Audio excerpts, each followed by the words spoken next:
মনে ভয় নিয়ে চাচার পাশে বসে আছি। চাচা খুব রাগী, যদিও আমাকে অনেক ভালোবাসে। ভালোবাসার একটা কারণ আছে, কারণ আমার কাজে চাচা খুশি। আমার বুদ্ধিতে চাচা হোটেলের চেহারা বদলে দিয়েছে। হোটেল করেছে আরো বড়, আগের থেকে বেচা কেনাও অনেক বেড়েছে। ভয় হচ্ছে চরের কথা কোনোভাবে চাচা জানতে পারলে আমি শেষ। সারাদিন কাজ শেষে বাড়ি গিয়ে ফাতেমা আপাকে ডাকছিলাম। আপা মনে হয় ঘরে নেই, কাজ থেকে ফেরেনি, নাকি কারো ঘরে গেছে। আপাকে ফোন দিলাম। হ্যালো আপা, কই তুমি? আমি কুদ্দুস ভাইয়ের বাড়িতে। খালাম্মা ডাকছিল। আইবা কখন? দেরি হইব, তুই এইখানে আইয়া পড়, কথা আছে। আমি কুদ্দুস ভাইয়ের ঘরের সামনে গিয়ে দাঁড়ালাম। কুদ্দুস ভাইকে ডাকতেছিলাম। কুদ্দুস ভাই দরজা খুলে ভিতরে যেতে বলল। ভিতরে গিয়ে দেখি করিম চাচা, কুদ্দুস ভাই, খালাম্মা, ফাতেমা আপা একসাথে গোল হয়ে বসে আছে। খালাম্মা আমাকেও একটা জায়গায় বসতে বলল। আমি বসে বুঝতে চেষ্টা করলাম কিসের কথা হচ্ছে। বুঝতে বাকি রইল না, আপার বিয়ের কথা চলছে। বসে আছি, চোখে ঘুম লেগে আছে, আর শুনছি তাদের কথা। সবশেষে সিদ্ধান্ত হলো কাল সন্ধ্যায় বিয়ে হবে, কিন্তু ঘরোয়াভাবেই। আমি বললাম এটাই ভালো হবে, এমনিতে টাকা পয়সা নেই, ঘরোয়াভাবে বিয়েটা হয়ে যাক। কথা শেষ হওয়ার পর করিম চাচা তার বাড়িতে, আমরা আমাদের বাড়িতে।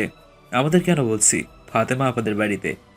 পথে কুদ্দুস ভাই এগিয়ে দিচ্ছে, আমি সামনে সামনে, ওরা দুজন পেছন পেছন। কথা বলছে আর হাঁটছে। ঘর পর্যন্ত এগিয়ে দিয়ে চলে গেল কুদ্দুস ভাই। ঘরে ঢুকে ঘুমিয়ে পড়লাম। মাঝরাতে আবার কান্নার আওয়াজ শুনতেছিলাম। আমি ঘুম থেকে উঠে লাইট অন করে দেখতে পেলাম আপা কান্না করছে। এত রাতে কান্না করছে কেন আপা? আমি আপাকে বললাম, আপা কি হয়েছে, কেন কান্না করছো? কাল আমার বিয়ে, কিন্তু আমারে দয়া কইরা দেওয়ার মতো কেউ নাই। বাপ নাই, মা নাই। আমি এমন এক এতিম। আপা কান্না করো না, আমিও তোমার মতো এতিম। এতিমদের দয়া আল্লাহ ধরে। আমি অসহায় বাবা মাকে হারিয়ে তোমাদের পেয়েছি। দেখবা তুমিও খালাম্মাকে পাইবা, পাইবা কুদ্দুস ভাইকেও। তারপরেও রে ভাই, কিছুদিন আগেও আমার বাপ আমার বিয়া নিয়া কি চিন্তা করছিল। আজ বাপ নাই। আমার বাপ থাকলে কত খুশি হইতো। আপা চাচা সব দেখতে পাবে, জানতে পারবে, তোমার জন্য দূর থেকে দোয়া করবে। আবা কান্না করছে, কিছুই বলছে না। আবা ঘুমাই যাও, কাল সকালে উঠতে হবে তো। আমি বলেই লাইটটা অফ করে দিলাম। আপা আর কান্না করছে না, হয়তো ঘুমিয়ে গেছে। আমিও ঘুমিয়ে গেছি। সকালে উঠে দেখি আপা কাজে যাচ্ছে। আমি সামনে গিয়ে আটকে দেই। আপা, তুমি কি পাগল হয়ে গেছো? আজ তোমার বিয়া, আর তুমি কাজে যাইতেছো? বিয়ে তো রাতে, সারাদিন বাড়ি থাইকা কি করমু? আজ তুমিও কাজে যাবে না, আমিও কাজে যাবো না। করিম চাচার দোকান আজ বন্ধ। আজ শুধু বিয়ের উৎসব হবে। তোমাকে বউ সাজাবো, দুলাভাই এসে তোমাকে নিয়ে যাবে।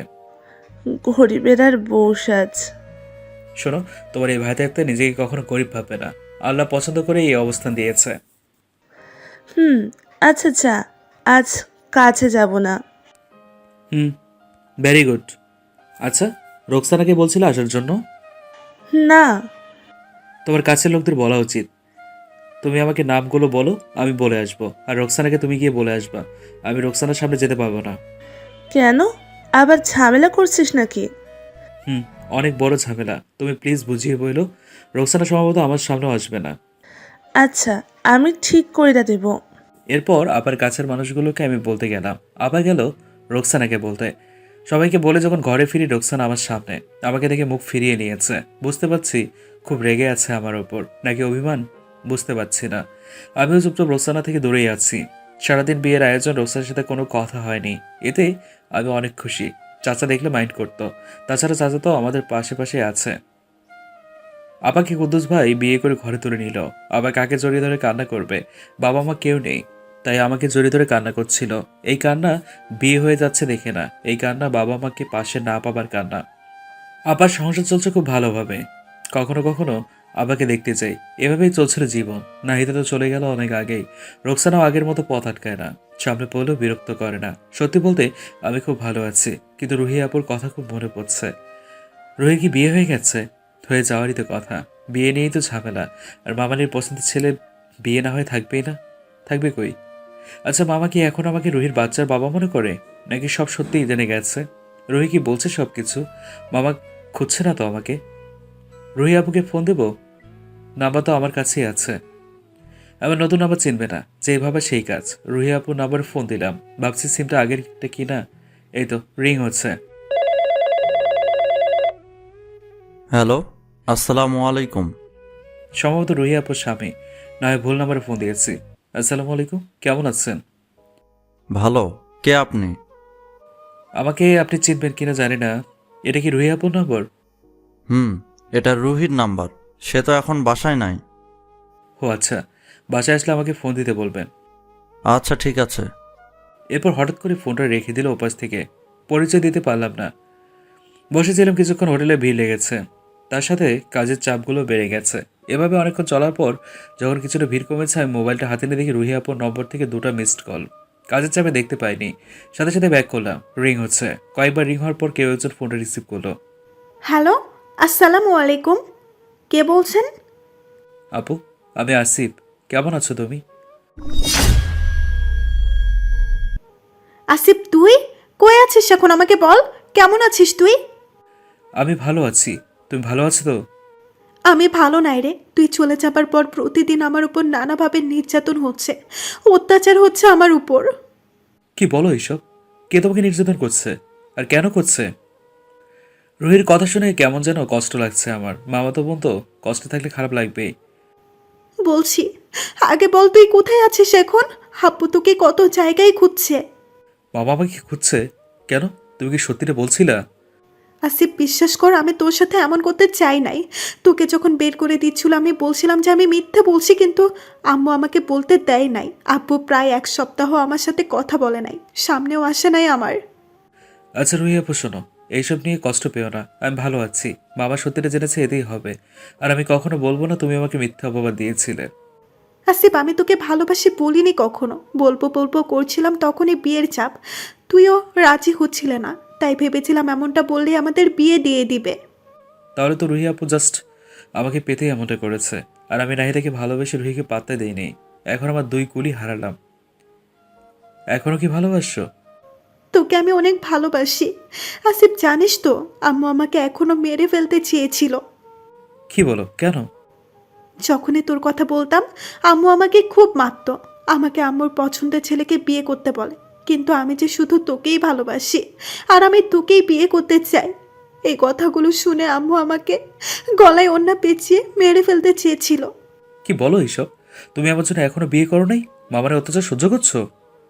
শুধু অত্যাচার না, আমাকে মেরে ফেললো, আমি অন্য কাউকে বিয়ে করব না। কিছুক্ষণ আগে ফোন ধরেছিল কে? আব্বু মনে হয়। জানিস, আব্বু তোকে আজ 15 দিন ধরে খুঁজে চলছে।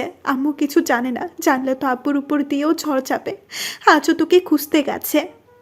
আমি 2-1 দিনের মধ্যে তোমাদের বাড়ি আসবো, মামাকে বলে দিও। সত্যিই তুই আসবি? আমাকে নিয়ে যাবি এই যন্ত্রণা থেকে? নিয়ে আসবো।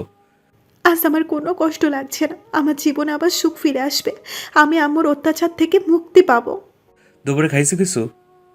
না, দুপুরে খাইতে গেলে আম্মু আমার খাবার প্লেট কেড়ে নেয়। এই দেখে আব্বু আমাকে দোকান থেকে খাবার দিয়ে গেছে।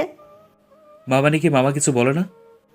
আব্বুর কাছ থেকে আম্মু বাড়ি, ঘর, জায়গা, জমি সব লিখে নিয়েছে। আব্বু কিছু বললেই বাড়ি থেকে বের করে দেওয়ার হুমকি দেয়। মামা সব লিখে দিয়েছে নাকি লিখে নিয়ে গেছে?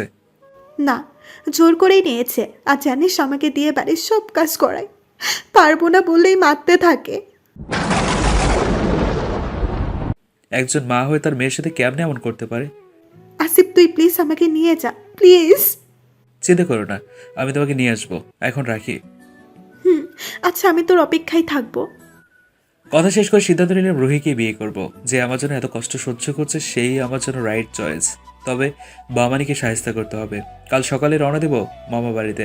তার আগে রুহির থাকার জন্য জায়গা বের করে নিতে হবে। করিম চাচাকে বললাম, চাচা কাল একটু মামার বাড়িতে যাব, তাই কাজে আসতে পারবো না। মামার বাড়ি? কোন মামার বাড়ি? যেখান থেকে তোমাকে বের করে দিয়েছে? সেখানেই। আচ্ছা ঠিক আছে। চাচা থেকে ছুটি নিয়ে নিয়েছি। কাজ শেষ করে ফাতেমা বাবাকে বলবো। তারপর সকালে রওনা দেবো আমি। আজ একটু আগেই কাজ শেষ করে নিয়েছি। আপার কাছে গিয়ে বললাম, আপা কাল রুহিকে আনতে যাব, রুহিকে? যার জন্য আমাকে মামা বাসা থেকে বের করে দিয়েছে। ও আচ্ছা, কিন্তু যে তোরে এমন অপবাদ দিল তারে আনতে যাবি কেন? আপা, আজ রুহির সাথে কথা হয়েছে। রুহি ভালো নেই। রুহিকে মামানে তিলে তিলে মেরে ফেলছে। কারণ রুহি আমাকে ভালোবাসে। ভালোবেসে যেমন পাগলামি করছিল, ভালোবেসেই মামানির পছন্দের ছেলেকে বিয়ে করতে রাজি না হয়ে আমার জন্য অপেক্ষা করছে। রুহি তোরে ভালোবাসতো? আমি আগে জানতাম না। কখনো বলেওনি। আজ সব বলেছে, সব কিছু বলেছে। বলেছে শুধু আমাকে পাওয়ার জন্য মিথ্যে বলেছিল, কিন্তু সেটা কাজে না দিয়ে আমাকে বাড়ি থেকে বের করে দেয়। তারপর থেকে রুহি আমাকে সব কিছু খুলে বললাম। আচ্ছা যা, তুই চিন্তা করিস না, তুই তো একলা থাকোস, রুহিকে নিয়ে থাকবি। আপাতত থাকার ঘরটা আমাদের দিয়ে দিচ্ছে, থাকতে বলেছে আমাদের। আচ্ছা আপা, আমি যাই, ঘুমাবো। কাল সকাল সকাল যেতে হবে তো। ঘরে এসে শুয়ে রুহিকে ফোন দিলাম। হ্যালো রুহি আপু, খাওয়া দাওয়া করেছো? করছি।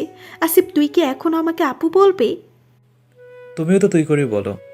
ও আচ্ছা, বুঝতে পারছি। তুমি খাইছ? হোটেল থেকে খেয়ে আসলাম। আচ্ছা, তুমি কোথায় থাকো, কি করো বললা না তো? আমি ঢাকাতে একটা বস্তিতে থাকি। একজন আমাকে থাকতে দিয়েছে, সাথে হোটেলের কাজও দিয়েছে। তোমার কথা বলার পর থাকার জন্য একটা ঘর রেডি করে রেখেছে। তাই সব ঠিক করে ফেলেছ? হুম, তুমিও তোমার সব কিছু গুছিয়ে রাখবা। কাল সকালে আমি রওনা দেবো। আর মামা যদি আমার সাথে তোমার বিয়ে দিতে রাজি থাকে, মামাকে সাথে নিয়ে মামানিকে না জানিয়ে স্টেশনে অপেক্ষা করবা। আর যদি মামা রাজি না থাকে, তুমি একাই বের হয়ে আসবা। আচ্ছা ঠিক আছে। রুহি যেন জাহান্নাম থেকে মুক্তি পাচ্ছে, যে আনন্দের সাথে বলল, মনে হচ্ছে মনে কোনো ভয় নেই। তাহলে ঘুমিয়ে পড়ো। হুম। কথা শেষ করে ঘুমিয়ে গেলাম। সকাল হতেই রওনা দিয়ে বাস স্টেশনে হাজির।